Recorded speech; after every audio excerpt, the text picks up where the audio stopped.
y'all. I'm Donna. And I'm Kerri. And we are Paranormal Chicks. Episode 183. You were real excited about that rando number. I really love threes. That's why I got so excited. You know what I'm more excited about? Patreoners! Don't you steal my line. But yes. Thank you so much, Jennifer S. from Alaska. Cassie F. from Georgia. Lindsay M. from Michigan. Patricia R. from Michigan. Why are you trying to copy me? Ashley Q. from Georgia. Ashley T. from Missouri. Quit copying me. Brianna B. from Texas. Well, you know what? Sophia A. from Sweden. Okay, ma'am. Jessica G. from California. And Nicole T. from Colorado. Thank y'all so much for joining Patreon. We really do appreciate your support. It means so much for us. If you want an episode shout out, head on over to patreon.com/theapcpodcast. But remember, we're also on social media. We talked about it a little bit at the end of the last episode. You can follow us anywhere like Twitter or Instagram at the APC Podcast. We're also on YouTube. There's a couple of little videos on there that we've made in the past, but all of our episodes are on YouTube as well. So follow us there, and maybe if you're at work and you can't really have your headphones plugged in to your phone or whatever, maybe you could sneak and do it on YouTube. Don't get in trouble. Yeah, don't get fired. Yeah, don't get in trouble. Don't get fired. We're not responsible. Well, I go first this week, so we're going to just jump right in. Oh, now you don't want to have a monologue? I'm about to have a long one. Oh, Jesus. I'm just kidding.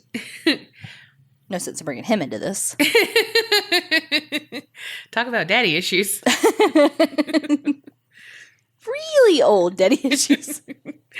All right, picture it. Lake Wells, Florida, 1991. There was an ordinary house in an ordinary neighborhood until one afternoon when Alan Mann came home from work and had an experience he still cannot completely comprehend. So Alan was 19 when this happened, and he worked during the night, so when he got off, it was early afternoon.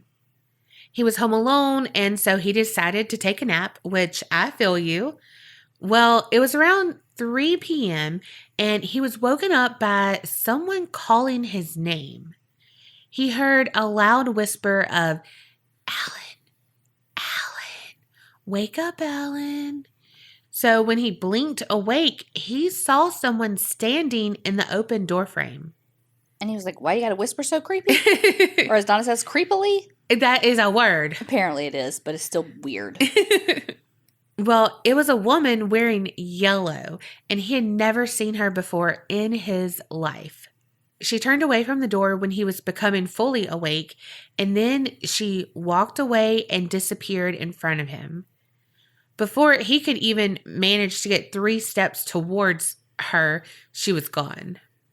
And he was like, why the fuck are you waking me up if you're just going to walk out? Right? Well, Alan Mann looked all over the house for the woman he had seen and heard, but he came up empty-handed, which made him scratch his head because all the doors were locked from the inside. So it's not like a person who could have been there and then went out the door because the latch was locked. Alan told his mom and dad at dinner that night that he had seen a ghost, but they were both like, okay, Alan, sure. You're too old for this nonsense. But Alan knew what he had experienced, even if no one believed him. And luckily, his fiance did believe him when he confided in her. And soon after this, they were married and she moved into Alan's parents' house. Linda, Alan's wife, was 16, he was 19, so they didn't have the finances to live on their own, so that's why they lived with Alan's parents. One night, shortly after Linda had moved in, she and Alan's mom, Sandra, were watching their nightly shows, just chilling. And now remember, Sandra didn't really believe Alan when he had told them at dinner he witnessed a ghost. She would soon have her own experience that night, though. Well, and I mean, think about it. I mean, how many people are really going to be like, oh, did you? You know what I mean? Like, most people. I would. Well, okay. Of course you would. But most people are going to be like, you what? I don't think so. You were half asleep. You were most people aren't just going to go straight to, oh, there's definitely a ghost in this house. Well, I mean, I would be more apt to believe, I would just be like, oh my God, that's so scary. Not being like, blow him off. But you're also a believer. So But I'm also a nice person. Yeah, but you don't know his life. He could be a pathological liar. Well, you don't either. But see, you trust. I go straight to, they're an asshole. Only in my stories do I trust people. I have trust issues, everything else. Okay, so back to Sandra that night. Prince was their little Yorkie, and he was on the couch with Sandra watching the TV, and he was chilling on a pillow, like you do. Well, Prince started growling, that low growl that grew louder and louder. So Sandra looked down at her normal docile dog, then followed his gaze to the end of the couch. That's when she saw this white, misty smoke. At first, she thought something was on fire. But Prince got up, walked toward the mist, and it dissipated before both of them. And sweet little Linda, Alan's wife, she had no idea what had happened. She was like enthralled in the TV show, But Sandra told her what happened, and Linda, again, instantly believed her. I went straight to a Donna question and was like, what they watching on TV? I don't know. It didn't say in the thing. I know, but I'm saying that's a total Donna question. Yes. Like, missed the whole point. Well, Sandra was still in shock and disbelief because now she's leaning towards believing Alan had really seen a ghost because she couldn't understand how the mist had happened or what it even was. Well, Linda told Alan what happened with his mom, and she also said, look, I got this friend who has a dun-dun-dun Ouija board. Oh, fuck that. So Alan and Linda decided that they were going to try to get some answers with her friend. So that friend came over. They conducted the Ouija board session in the door frame of Alan and Linda's room, since that's where he witnessed the ghost. They asked if there was a spirit here. Yes. Is it a female or a male? Female was the answer. And then they asked what the name was, and it spelled out Kramer. So they assumed, a last name. So now they were sure that they were living in a haunted house. Everyone was, besides Alan's father, David. When he was interviewed on Unsolved Mysteries, he said, quote, I thought I was living with a bunch of flakes. I didn't want to have anything to do with it. If it was a paranormal experience or something like that, I didn't want to have to worry about that. I didn't want to admit it.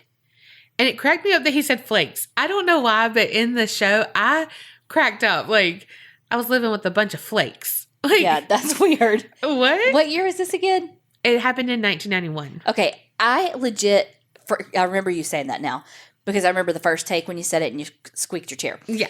But these flakes, like, I don't know, takes me straight to like 1971. Yes, I don't know why. Yes. But I feel like a lot of people are like David. They don't want to admit it because they're scared. And so they just kind of put others down to hide their fear. Absolutely. Well, it wasn't long before there was another unexplained instance. Alan and Linda were watching TV in their bedroom, just lounged on the bed, eating popcorn, when Linda, quote unquote, attacked Alan. She looked up at him with a strange expression on her face, and her eyes just didn't look the same. It was a weird look that she was giving him. And then she started laughing. But this laugh wasn't her normal little giggle. This was a heartier laugh. And then she pushed him flat down on the bed and got on top of him and was trying to be sexually rough, I believe. No one really went into details on that, but... Did she sound like McGruff? I said, rough. I do that on Rough. Yes, you do.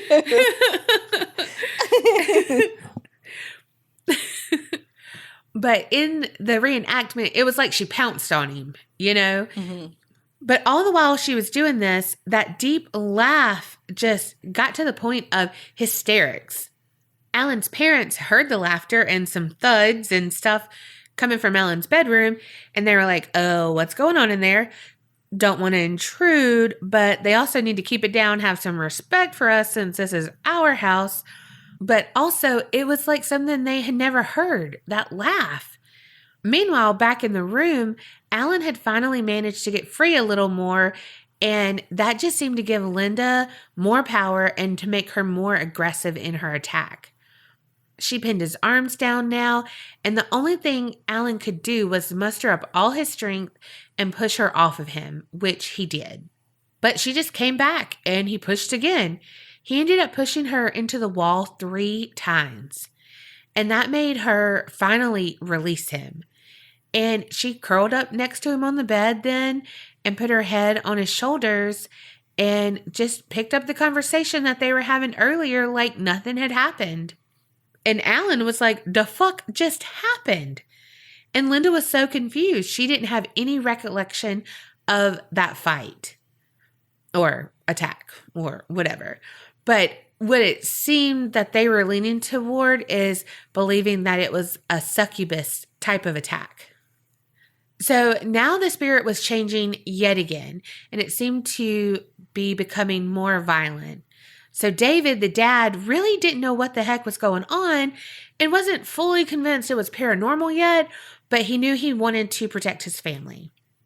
So he reached out, and a spiritualist told them to protect their house by pouring salt all around the perimeter of their house.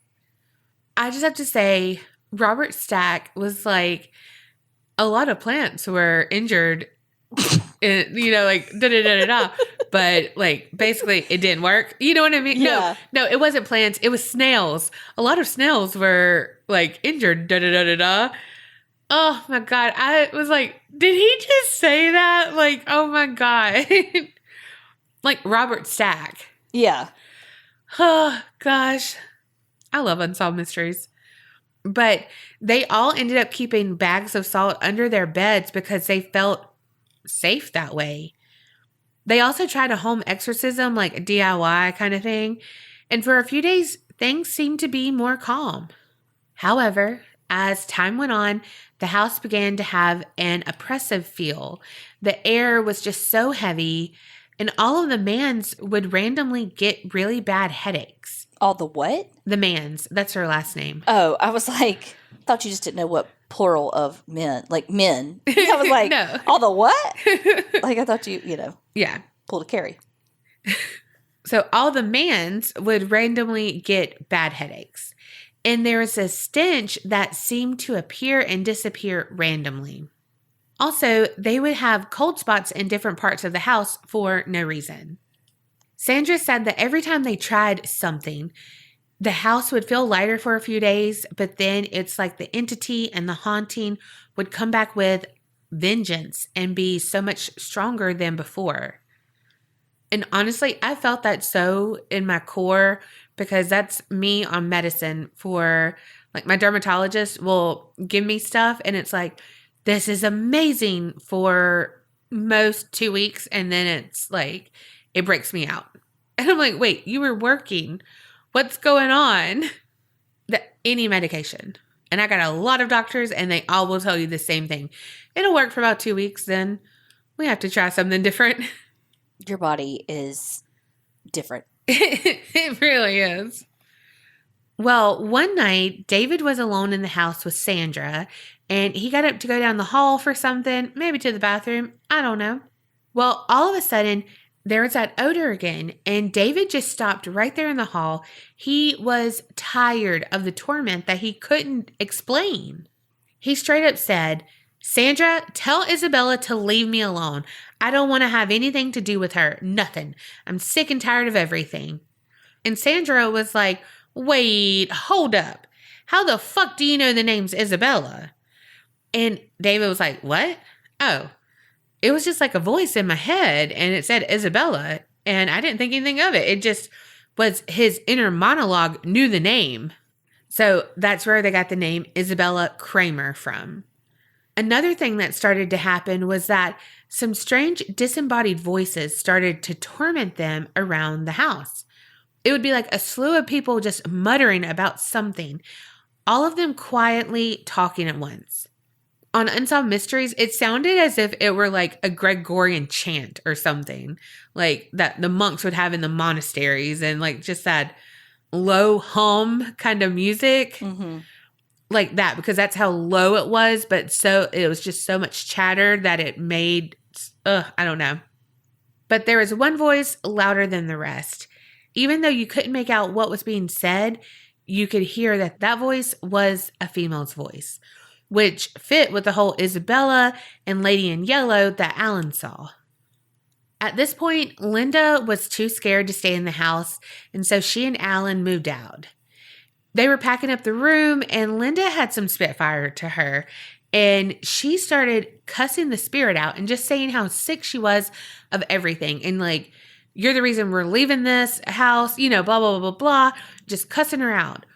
Well, mid cuss word, the bulb on the lamp that they had blew out and then caught fire for a little under 30 seconds and then just fizzled out. This kind of made David and Sandra think long and hard because before they had been kind of lackadaisical about the haunting. But now they were going to be the only two at home. And lucky for them, the people at the Center for Paranormal Studies in Silver Springs, Florida, had gotten wind of their haunting and wanted to help. So the Manns agreed to have the three founders come and show up with their equipment and just see what they could find. They also brought along a psychic who was able to finally make David go, whoa. Because the psychic was like, you know what? Like, while I'm standing here, I'm getting the name Isabella. What? And only Sandra and David knew that name. They hadn't told anyone else. And then they asked about the last name, and the psychic picked up on the name Kramer. So they were like, signed, sealed, delivered. I'm yours. Like, I believe you 100. Well, all of the parapsychologists from that center agreed that the house was very heavy and had a depressive feel to it. Andrew Nichols, one of the founders, said that after a few hours in the house, they all started to experience headaches just like the Manns had described. They also smelled that stench, and they described it as rotting flesh. Ooh. With their equipment, the men were able to distinguish that Alan's old bedroom was where the highest amount of paranormal activity was.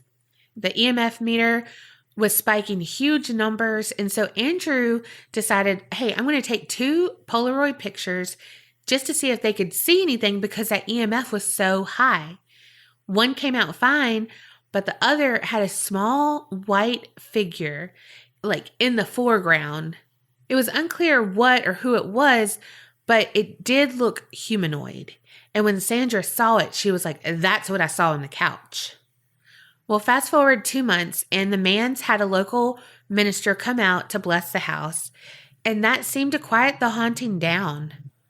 But David and Sandra were not taking any chances because they knew if the spirit did come back, and it was likely to come back based on their past experiences, it was going to hit them hard. So they decided to move away just like Alan and Linda. And so that is the story of the Mann house. I will say that people have researched and they cannot find an Isabella Kramer who lived there or died nearby. However, some people said that the area was once an old workers' cemetery, but all of the bodies were removed before they built a neighborhood there. And also just an update on the Mann family. Linda and Alan got divorced, but they remained friends. Alan married again, and he ended up having 2 children. He passed away in November of 2018, and he was 46 years old. Oh my God, so young. So young. Do we know what he passed away from? No. David passed away at the age of 62 in 2007. That was the dad. And then Sandra passed away at 72 in 2018. So same year as her son. So on unsolved.com, Jeannie Gear, or so says she, I don't know, that's her username. She said that they lived in Lake Wells all of their life and that they had a friend who lived in that house too and saw a lady in yellow. Mariah, another commenter, said that she lived in Lake Wells as a kid and was best friends with someone who lived in the Mann's house after they had moved out. And Mariah said that her friend told her some of the weird happenings, and he said that that rotten egg smell would permeate the halls, and there was a mysterious stain on the floor that no matter how hard they tried to clean it, it would always come back. She also added that her BFF from childhood lived close to the house, like a few houses down. And she said that when she went over there, she always had a weird feeling. It was just like a strangeness to the air of the house, very heavy. She said that one of the theories that had been floating around back then is that it was an old lumber yard where the neighborhood was, and there had been an accident there, but no proof had been found of that. But it kind of makes sense with the old labor cemetery being there. If there was an accident, at a lumber yard, I mean, laborers, lumber yard, a huge accident. Want to keep it quiet so that you don't have to pay the family. Right. Well, another commenter said that she has psychic abilities, and while watching the show, she also received the name Isabella Kramer, and she said that her maiden name might have been Moody. And she said that it might not be the house that's haunted, but an object in it, and that would be why they didn't find records of Isabella Kramer living nearby, because that could have been something like the Dybbuk box that they found at a yard sale, brought into the house, and this started happening. Another person said that they believed that it might have been a poltergeist or something like that, since it seemed to have amplified when Linda moved in and she was only 16.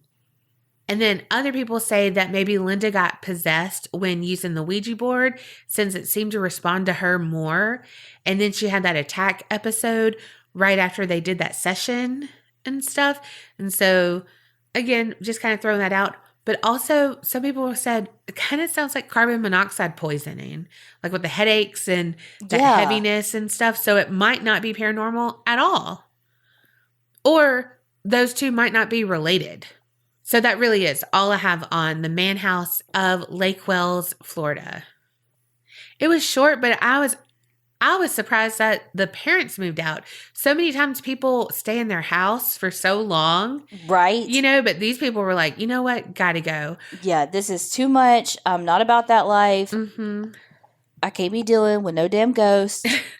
And it was like kind of violent, but not really violent, Mm-hmm. And people said with the smell of eggs, like rotten eggs, rotting flesh, how Linda seemed to be, all of it could have been like a demon or something too.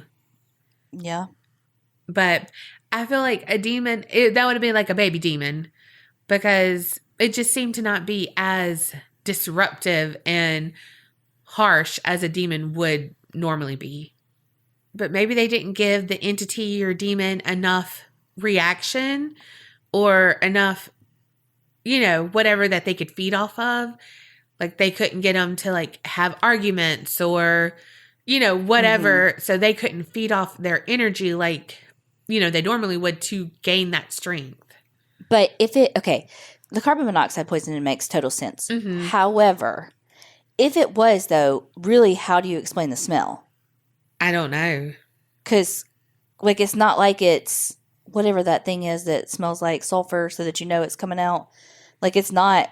Gas? No, I totally just had to Google it, let's be honest. But it's hydrogen sulfide. It's like this gas that they... Like, it... What? I said gas. No, I know, but Yeah, but I thought you meant, like, gasoline gas. But anyway, they literally... Because it's colorless, like, flameless... odorless, all the things, you don't know if it's in the air. And so they literally make it smell like rotten eggs so that you know if there's some sort of leak or whatever. So yeah, you give me no credit. I give credit where credit's due. You said gasoline. I did not. I said gas. So it could be something like that, but yeah, I don't know. But and then also with the EMF reader going high, that could be something with it. I don't know. But people experienced after that, so it could still be fucking leaking and they wouldn't know it. So, or it could just be placebo effect. True, it could be. Okay, I could not remember if I had done this case or not. But Karen, our fake assistant, had made this, had made this awesome Google Doc that has every single episode we've ever done listed out so that you can just like, hey, have they done this episode? Let me just Control F that and see if it's on there. And if you want access to that, everyone has access to it. It's in the Facebook group under files. So I opened that up and I was like, oh, man, I can't find this one. And then I was like, well, maybe we did it like as a bonus episode on Patreon because there's this specific aspect of it that I swear I remember showing you a picture of and couldn't find it. So, of course, I reached out to Karen, all-knowing fake assistant, and was like, did we do this episode? And Creep Mom. I reached out to Creep Mom, too, and she was like, you should definitely ask Karen. But anyway, I don't think I've done this episode. But 183 in, I'm starting to forget. Yeah, okay. And by that, I mean, I don't remember what I did. I don't even remember what you just did. She's being honest, y'all. My mom used to do that. She would read a book. She loved Patricia Cornwell and Dean Koontz and all of them. But she would read it and like midway through or worse, she'd be like, I've already read this.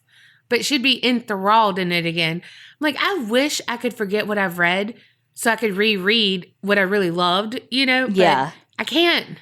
Well, for this story, I had one source that was like the best, and it's written by Josie Klockstrom. So I just wanted to give her like the most credit because this was such a well-written article, and it's where most of the information came from. Okay, so we are going to talk about the Beast of Jersey. Ooh. Not New Jersey, because I definitely thought it was New Jersey. And I was like, it ain't. Okay. It's an island off of France, but it's a sovereign state of the United Kingdom. So it's part of the UK. Basically, it's in between England and France, but it's pretty small. All I can think about, I'm sorry, is I see London, I see France. Did you see that post Yes. on our... It was like a street sign. It was like London going one way, France going one way, and then somebody put underpants on it, like actual underwear. So hanging. Funny. So between the years of 1957 and 1971, there was someone labeled as the Beast of Jersey terrorizing everyone. Content warning, this episode deals basically solely with sexual assault. It all started in 1957 when there was a nurse that was waiting for a bus. She was standing there doing her own thing when all of a sudden, a man dressed with a long coat and a scarf over his face walked up to her and immediately started to beat her over the head. He tied a rope around her neck and dragged her over to a nearby field. Once he got there, he sexually assaulted her. After he assaulted her, he left her in the field and took off. Eventually, she was discovered, and she was beaten so badly that she needed over 200 stitches. But she was able to recover from all of her physical wounds. In March of 1958, just 4 months after the last attack, a 20-year-old was walking home from the bus stop. All of a sudden, someone came up to her, started beating her in the head, tied a rope around her neck, pulled her into a nearby field, and sexually assaulted her. Oh my gosh. And then in July of 1957, a 31-year-old was attacked in the very same way. It was the same exact scenario. She was walking home from a bus stop, was dragged into a field, and sexually assaulted. The assaults stopped until August of 1959. Then a young girl, we don't know how old, she was walking home when same exact thing, dragged into a field and sexually assaulted. Then a couple of months later, October 1959, a 28-year-old was attacked as well. This time, this woman was really able to fight him off, and she was not raped because she put up such a fight. Holy shit. Go her. So now we've got basically 2 whole years where women have been attacked.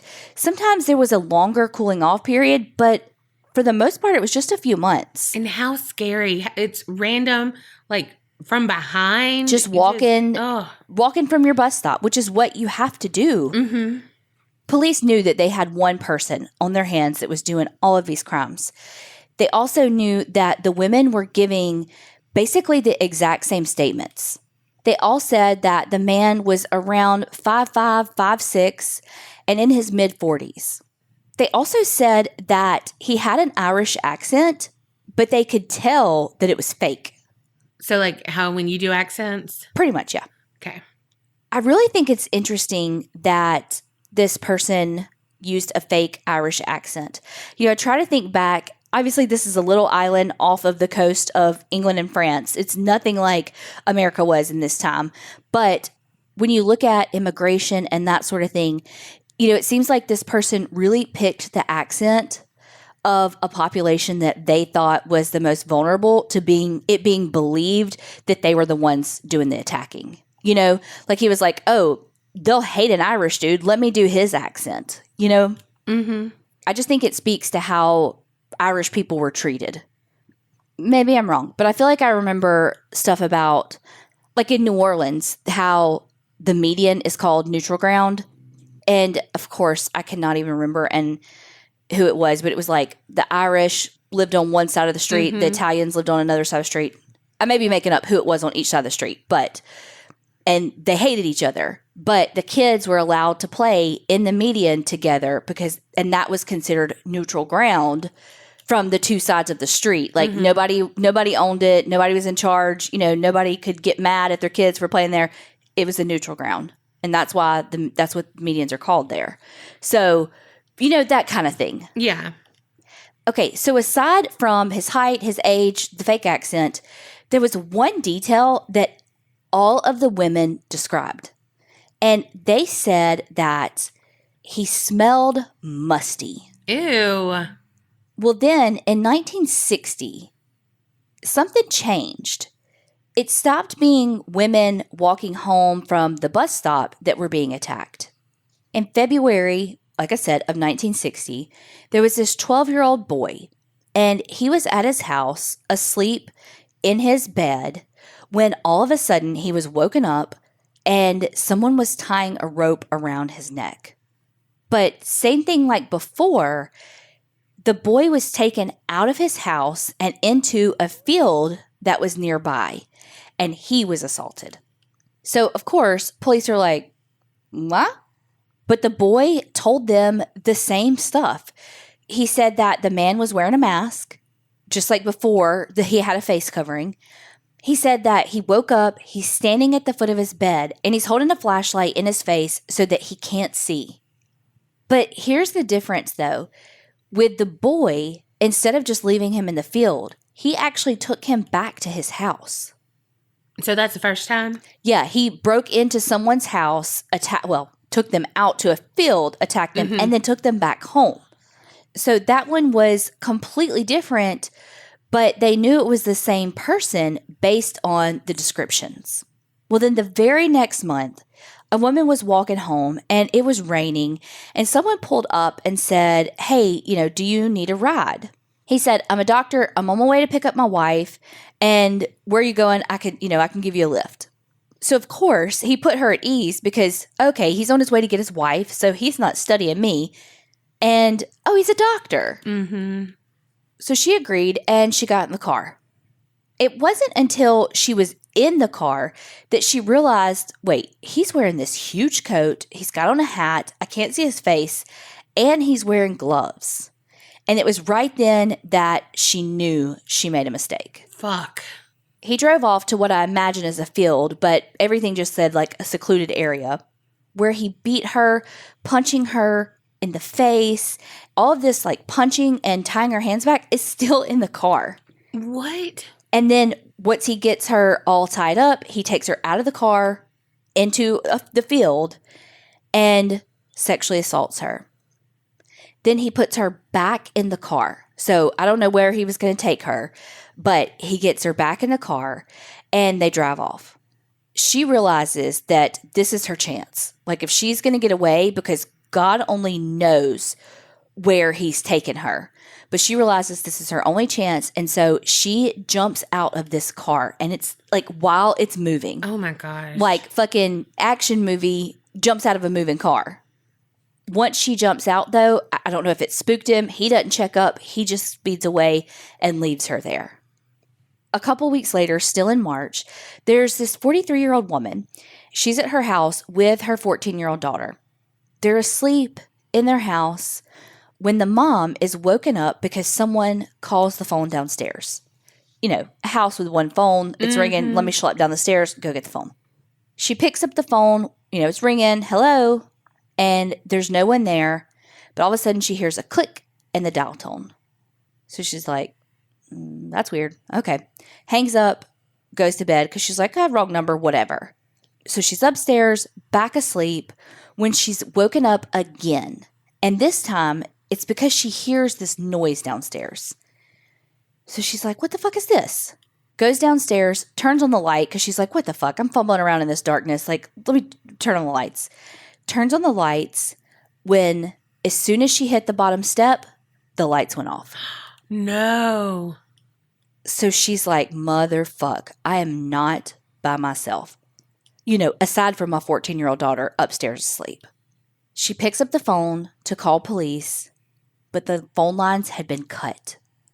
She realizes that whoever is in her house is in the living room. They start running towards her, demanding money, telling her that they're going to kill her. She's fighting them off. All the while, all this is going on downstairs, her daughter hears that there's a commotion going on. So she starts to come downstairs to see what's going on. When she gets down there, the man realizes that she's there, ditches the woman, and starts attacking the little girl. No. The woman is like, oh my God, I'm free. She runs to the neighbor's house to call police. By the time she gets back home, the intruder is gone, but her daughter is tied up and has been severely beaten and raped. No. Oh my gosh. That's heartbreaking. You know, she did the best she could. Yes. You would think he's going to overpower both of y'all. So she tried to go and get some help. Right. And, you know, so because some people are like, I cannot believe she left her daughter being attacked by this man, you know, but you really don't know what you would do in that situation. It's so easy to be sitting here in the comfort of my quasi-comfortable computer chair being like, she should have never left her daughter. She should have not gone to get help right then. She should have, you know, blah, blah, blah, blah, blah, to free your daughter. But on the flip side, if you have no weapons, you have no, you know, right, whatever to protect yourself, what's she going to do? Right. Because he's already overpowered her once until he saw the daughter. Yeah. The daughter was alive. She just was severely beaten. In April, so that was March. In April, there was a 14-year-old girl who was asleep in her bedroom. And just like the little boy from before, she is awoken to find someone standing at the end of her bed. As soon as she sees it, she scary movie screams and he panics and leaves. So she wasn't assaulted, but holy fuck at the fear Scarred. of waking up and somebody standing at the end of your bed. She can never sleep soundly again. No. Also, I feel like that's what would happen to you.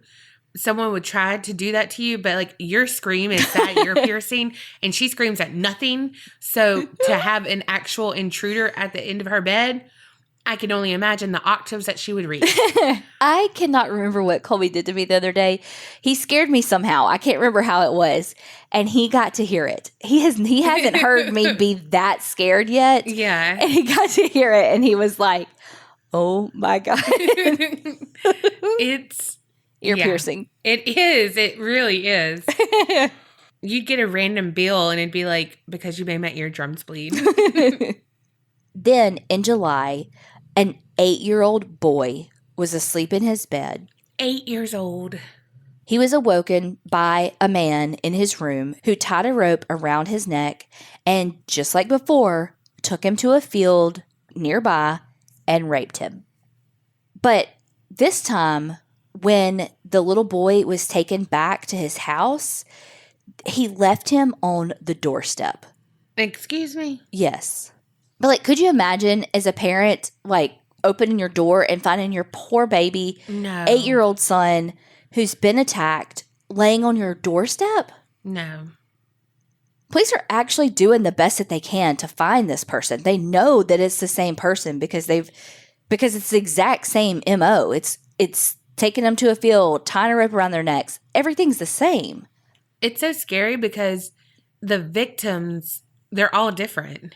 That's the problem, too, because it's like, yeah, you have adult women, you have teenage and younger boys and girls. Right. Police are like, this has got to be a local because he knows too many ins and outs. It's like he's a fucking cat burglar. You know, like he's able to sneak into these people's houses without them knowing. He knows exactly where to go for these fields, for all these things. Like he has to be a local. Right. Police are interviewing everybody that has a criminal record. They're taking fingerprints. They're doing all the things, but the people aren't checking out because it's not them. What ends up happening, though, is that there's a guy in town. He's very strange. He's a fisherman. He's lived on the island forever. And police are just trying to fit this together. And so they end up arresting him. His name is Alphonse Le Gastelot. I think I pronounced it correctly. But after just about 14 hours, they had to release him because there was nothing to point to the fact that he did this. There was no evidence, no nothing. Just like, oh, he's the weird one, so bring him in too. Exactly. Well, guess what? They had already fucked him because his name and his picture was released to the press. Oh my gosh. So after that, someone burned down his house. No. Because they thought he did it. Yeah. And it's happening to these children, you know? Right. So people are up in fucking arms. They're angry. They want justice. And the police arrest someone and let him go. And they don't know that, there's not enough evidence. Well, they think, well, yeah, we need to get more evidence on him, you know? Not that it makes it right, but that's kind of where they are. But poor Alphonse, he ends up going to some other, like fleeing is what everything says, to another set of islands kind of northeast. And he ended up living a pretty good life and died in June of 2012 at the age of 72. Wow. Not that at all. 97. Wow. Why? How? How did I get 72 out of 97? I have no idea. We know that in February of 1961, the attack started happening again. So basically, it has been since July of 60 to February of 61. And this time, he was just attacking kids. From February to April, there were 3 different kids who had been taken from their homes, attacked, and then returned. So the police are like, we don't fucking know. Look, this island is small. We don't know what the fuck we're doing. We're literally doing everything that we know how to do, but it ain't fucking working. So they bring in Scotland Yard. They are putting everything together that the police have, and same shit. Around 40, 45 years old, 5'5", 5'6", gotta know the island well, gotta be a local of some sort. They know that he always covered his face with some sort of scarf or a mask, and that he wore a long, musty, stinky coat. But this was something interesting. He only attacked between 10 p.m. and 3 a.m. when the moon is the brightest. So he knows the area enough that he can just basically solely go off the fucking moonlight and gonna attack when it's like, okay, the moon's the brightest. I can see everything, but I got my flashlight inside their houses. Okay, let's go. Damn. It's fucking, in the worst possible way, clever. Yeah. But that also kind of tells you the setup of the island. I mean, if you were in a larger city, it wouldn't fucking matter what time it is because the lights of the buildings and all of that block out the moonlight. But when you're in a more rural area, the moonlight really does impact how well you can see. Yeah. After Scotland Yard was involved, it was like they scared him away. The attack stopped for 2 whole years. But then in April of 1963, a 9-year-old boy kicked off his rampage yet again. Same thing, taken from his house, rope around his neck, dragged into a field, and sexually assaulted, and then taken home after the attack. Then again in November, 7 months later, happened again to an 11-year-old boy. Then in 1964, so there was a bit of a cooling off period, in July and August, a 10-year-old girl and a 10-year-old boy were both attacked in their homes. So like one in July, one in August. And after those attacks, there was another 2-year cooling off period. But at some point in there, the police had actually released all of that information about him. And that information they think is what put everybody on alert, that kind of thing. And so he backed off for a little while because they were more like, okay, from 10 to 3, we got to be up and looking out, But after 2 years, people started to forget. Right. People moved on. People weren't as alert. You think, well, that's the end of it. They thought they had scared him away with sharing that information. I get it. I would too. After 2 years, hell, after a couple of months, you're like, oh, things are back to normal. Exactly. I mean, honestly, if you think about how we did the pandemic when people could take off their mask, it's like you forget sometimes. And all hell broke loose and here we are again. Yeah, but we're like, oh, we don't have to wear a mask? Cool. Because and then you forget, then it's like, wait, it's bad again? Yep. But we weren't, I don't know. We were at a point where we didn't have to wear a mask. I don't know, but that's just my brain. Well, you get vaccinated and you're like, okay, because people are like, you don't have to wear a mask indoors if you've been vaccinated, and all that. And so you're like, okay, we're good. We're coming around. No, we're not. Abort. Yeah. And that's kind of what happened here. In 1966, the police get a letter. So let me just read it to you. It says, "Dear Sir, I think that it is just the time to tell you that you're wasting your time, as every time I have done what I always intended to do, and remember, it will not stop at this. I will be fair to you and give you a chance." That's one of the only periods in this whole thing. "I've never had much out of this life, but I intend to get everything I can now. I've always wanted to do the perfect crime. I've not done this, but this time let the moon shine very bright in September, because this time it must be perfect. Not 1, but 2. I am not a maniac by a long shot, but I like to play with you people. You will hear from me before September, and I will give you all the clues. Just see if you can catch me. Yours very sincerely, wait and see." Well, if this is him, he held up his end of the bargain. Oh, shit. Yeah. And in August, a 15-year-old girl was assaulted in her home. But this time, her body had these perfectly parallel lines that were scratches all over her body. And so it was like, wait, what? What's this? What's this piece? And then after that attack, he went dormant for 4 more years. Well, I thought he was supposed to have 2. Well, that's why it's is that really him? Yeah. Because he, unless he couldn't commit the perfect one, You're right. And so is that why he kept going? Because he didn't have the perfect one. And so can you imagine for 4 years, again, you think, okay, we're safe. Yeah. Meanwhile, none of these people have closure. None of these people that were actually attacked feel safe because they don't know who he is and he's just roaming the streets. Mm-hmm. In August of 1970, he came back. This time, a 14-year-old boy was laying in bed asleep when he woke up to a flashlight in his face, just like the others. On his way back to his house with the man who, again, masked, musty jacket, all the things, on his way back to the house, the guy tells him that if you tell anybody, I'm going to hurt your mom and dad. And so when he gets home and his parents find him, they're like, what happened? And he's so upset because he doesn't want anything to happen to them. He doesn't tell them. But then finally he's like, take me to the hospital.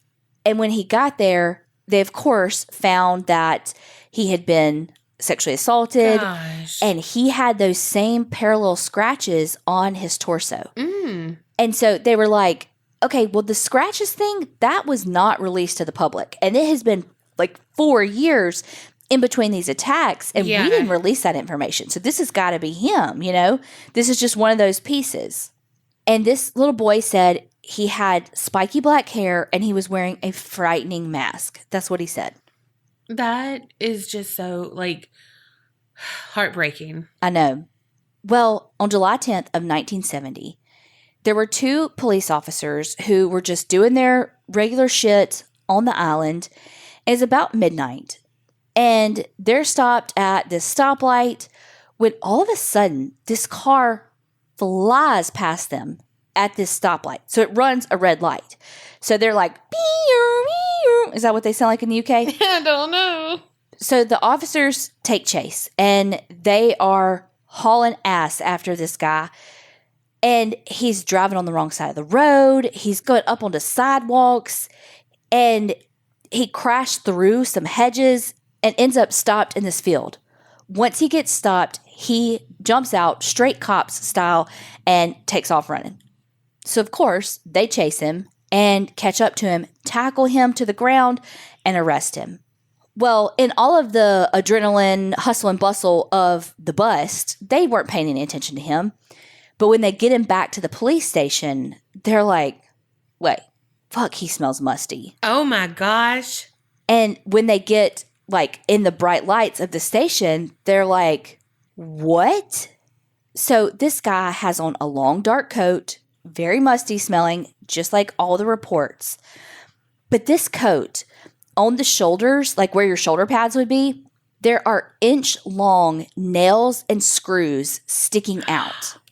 Oh. And then it's on the collar, it's on like the shoulders, like I said. And then he also has on like a cloth bracelet on both wrists that have the same like 1-inch nails sticking out of it too. Not 9-inch? No, just one. And they're like, oh my God, this is what made those perfectly parallel lines on those victims. So when they start searching him and they're seeing what's all in his pockets, they find a flashlight and there's tape covering the most of it, except for like a pinprick of light so that it would be like super, super, super bright in their eyes.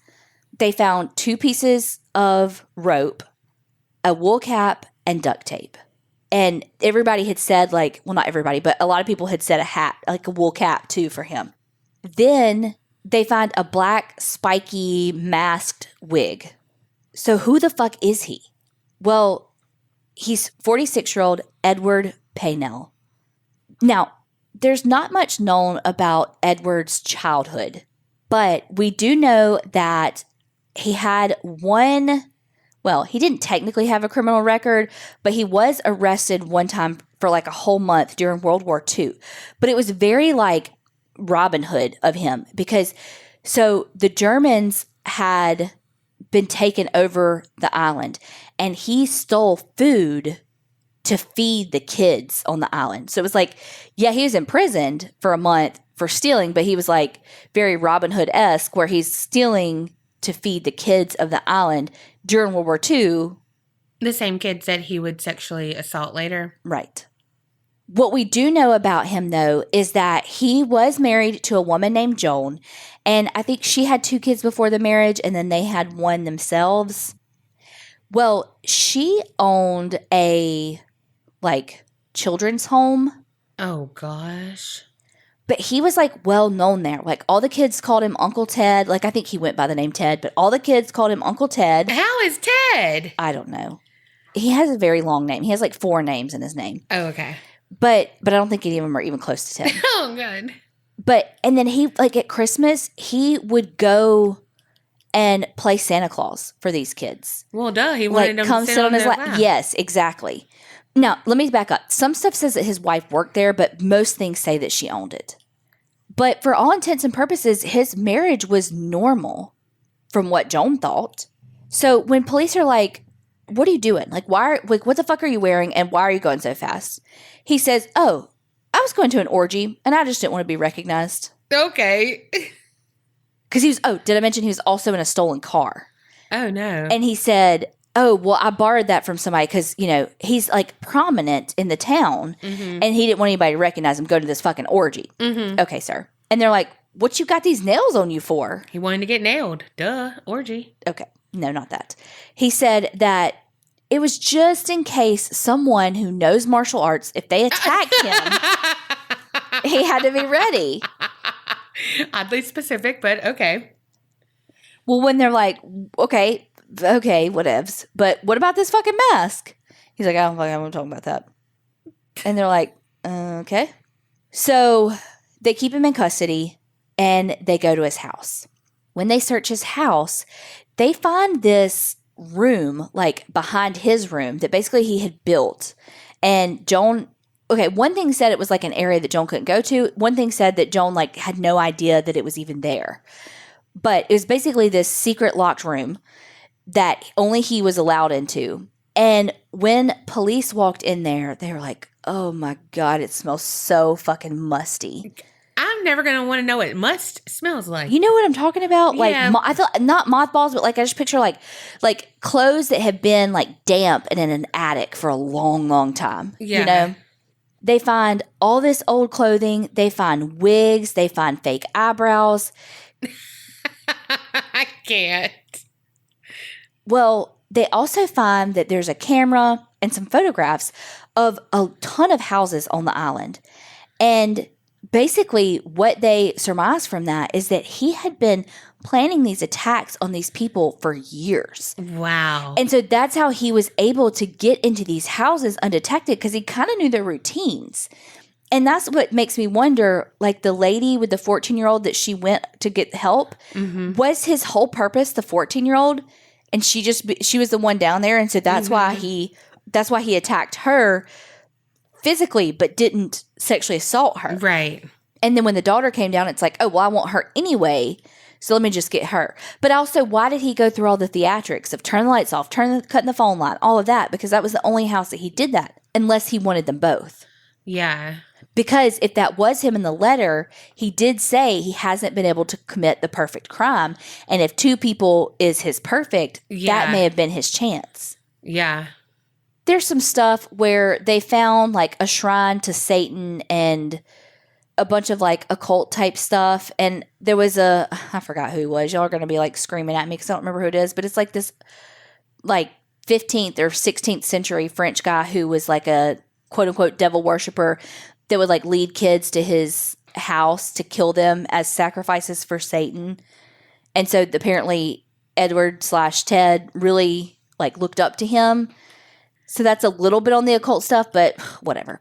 Okay, so he goes to trial, and after the trial, it only took a jury 38 minutes to find him guilty of 13 counts of rape, indecent assault, and sodomy against 6 victims. Wow. He was sentenced to 30 years. As you do.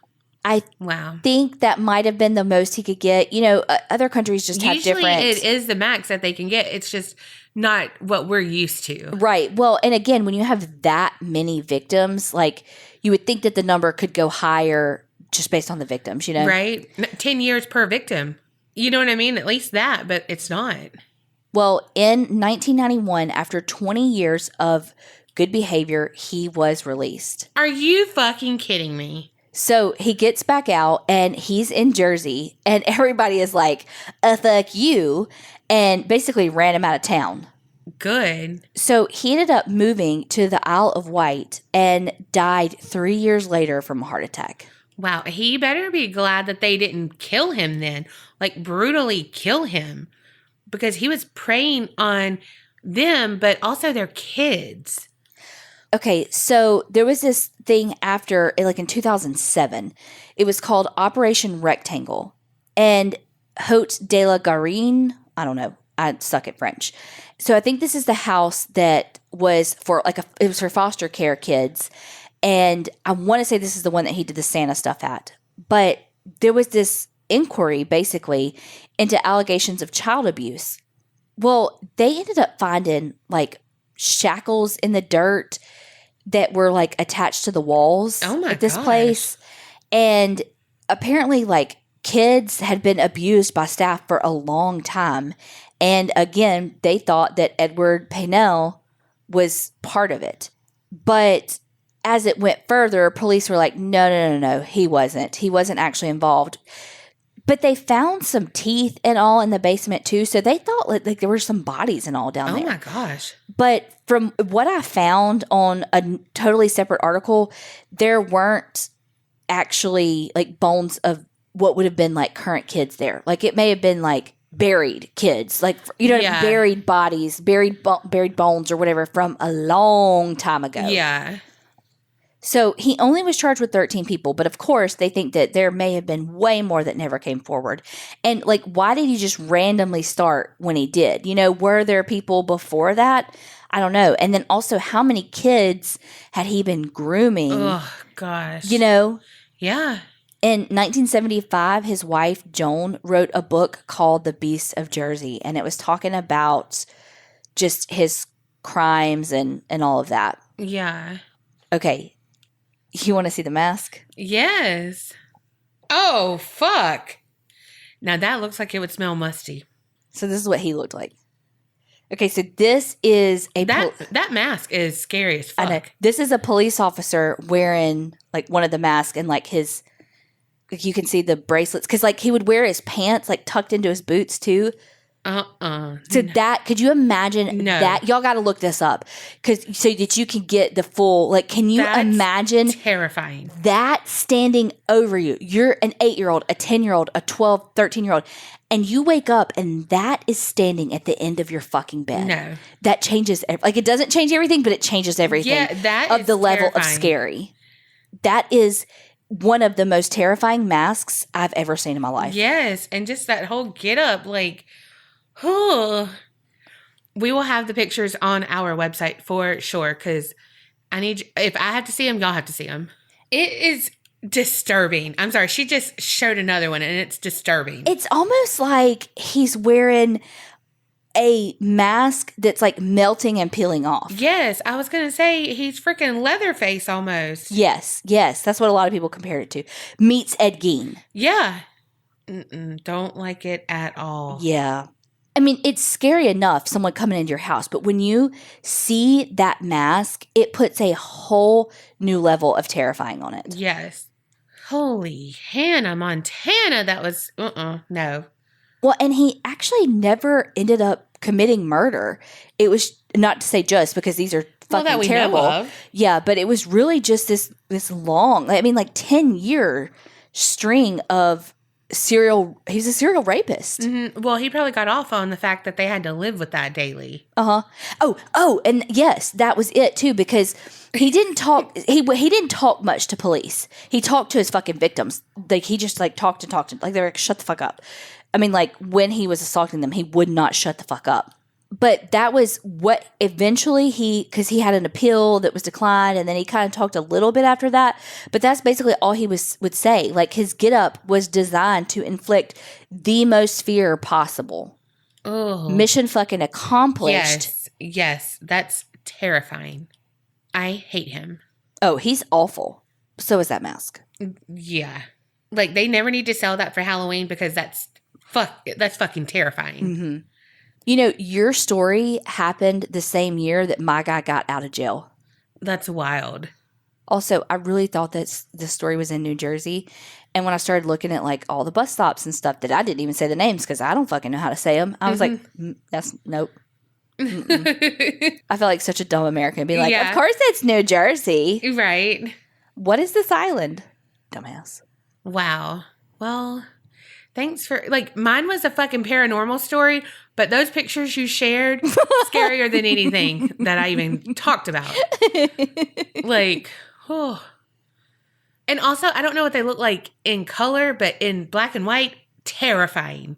That would be good to see them in color. I bet it would be scary, but the black and white kind of like blows out some of the detail, you know? So you can't see it all. So it really is just terrifying.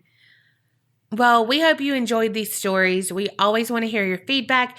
Please go look at our Instagram or our website because I need to know. I know Kerri needs to know, but I definitely need to know if y'all were scarred for life like I was when you see those pictures. Yeah. So again, Instagram, the APC podcast, or our website, aparanormalchicks.com. You can see all the show notes and everything that goes along with every single episode. Thank y'all so much for supporting us. Don't forget to like, subscribe on all the different platforms. Review us if you can. And remember, Creep it real and don't get scared.